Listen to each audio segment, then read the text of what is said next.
My first question, Dr. Khera, is you, like most Indians, have heard the announcements made by Nirmala Sitharaman, the Finance Minister, that were targeted specifically to the migrant workers and small vendors and small self-employed entrepreneurs.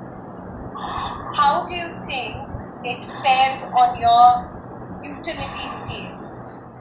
Okay, so I'd like to talk about two of the announcements mainly. One was related to the public distribution system, and the other one is related to the National Rural Employment Guarantee Act, also called NREGA. So as far as the PDS is concerned, there were two announcements. One is the addition of 8 crore people for a period of only 2 months. The National Food Security Act passed in 2013 required that 66% of the population should be covered by the PDS. In 2013, the government used the 2011 population to determine the number of people that will be covered. But in the meanwhile, population has increased. So what is happening today is that only 60% of the population instead of 66% is covered by the PDS under the NFSA. That 6% amounts to 10 crore people. So we need to cover 10 crore more people in order to fulfill our obligations under the National Food Security Act. But what the Finance Minister has done today is only added 8 crore, and that too only for a period of 2 months, which I feel is too little. Of course, it's welcome. Anything that they do is welcome, but it is way too little. What is required today is to double the coverage as they did last time in March. They need to extend that double coverage for another 3 months. They need to make these 8 crore addition a permanent addition, but we need to go beyond the legally mandated 2/3 coverage and cover even people who in normal circumstances are able to manage on their own, but today are in a difficult situation. So if you think about vegetable sellers, auto rickshaw drivers, even gig economy workers who in other circumstances didn't need this kind of assistance and therefore never had a ration card, many of those need to be included. So that's the first PDS announcement. The second PDS announcement was that we will introduce this One Nation, One Ration card. Now, as a long-term goal, it's not a bad idea at all. But if you ask any of the workers who are walking home today on these highways, you will find that most of them are actually not carrying their ration cards. Why is that the case? It's because when they come to work in the city, they leave their ration card behind so that their family members in the village, their parents, their children, etc., can use it. So even if we have the logistics in place, the tech in place, actually many people would not be able to use it. The second thing is that today's PDS, every ration shop has a fixed number of people attached to it. Okay, now if a migrant worker comes to me and now asks me for grain, and if I give him grain, then what will I do for my existing PDS ration card holders? I will have less. So you need a big reform in the back end of the PDS, in the supply chain management. It's not a trivial reform. It may be a good thing to do, but it is not a thing to do in this kind of panic situation, because what may end up happening is that a system that is working reasonably well can get derailed. And that is not the right thing to do today, because today really the PDS is serving as a lifeline for many people across the country. The other thing was related to the National Rural Employment Guarantee Act. Could I interrupt you for a bit? So they also said that even those people who do not have the card on them, they are not the card holders, ration card holders, they would also be given food grains, and it would be supplied in the migrant camps that the government has already set up.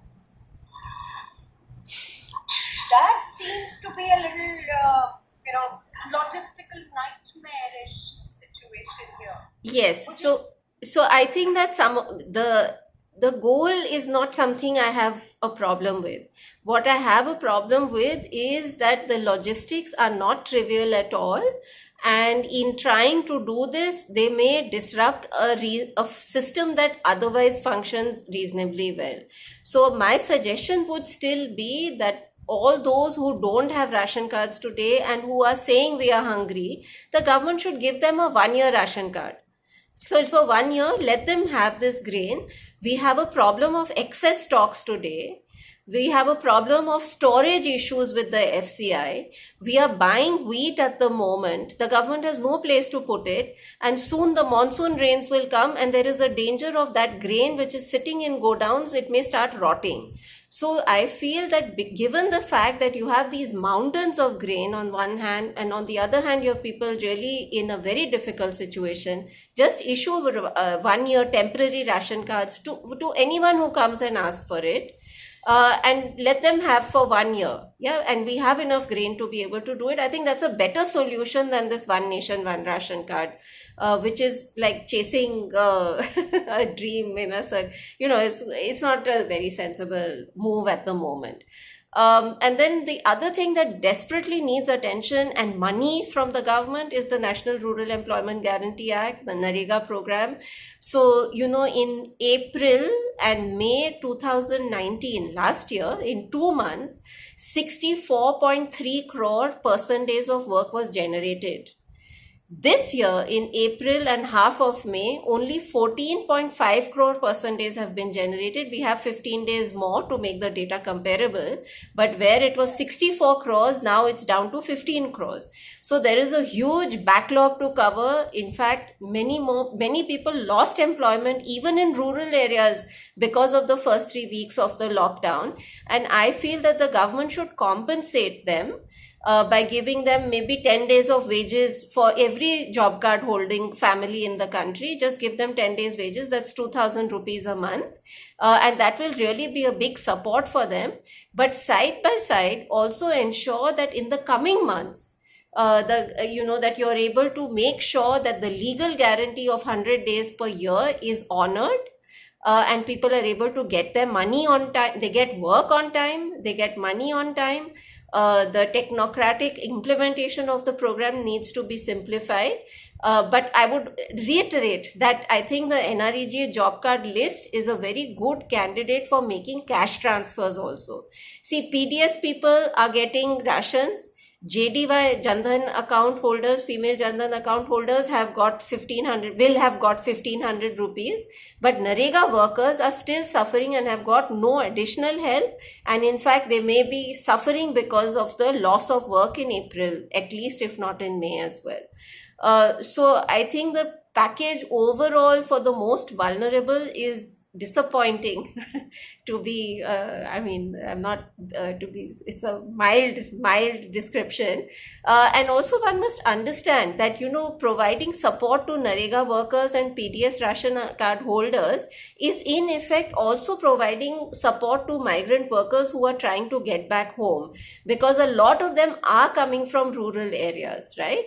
So if you provide support to the family at home, they will be able to share with their members who are struck in all these different places across the country. That's right. So do you think that instead of saying that we will launch 4, 5, 6, 7, 8 different schemes for, say, one family, instead of doing that, maybe do a direct cash transfer to that family, and that would be a better way to handle this distress? Yes, so I think the government should definitely take the benefit of existing programs and existing lists and just provide them support. So they have done it for PDS people, they've done it for JDY, and now they should do it for NREGA workers. That because we know also that compared especially to JDY account holders, NREGA households are poorer. Yeah, they tend to be poorer. The other day we asked on Twitter, have you received money in your JDY account? And would you believe it, 4 people responded with a yes.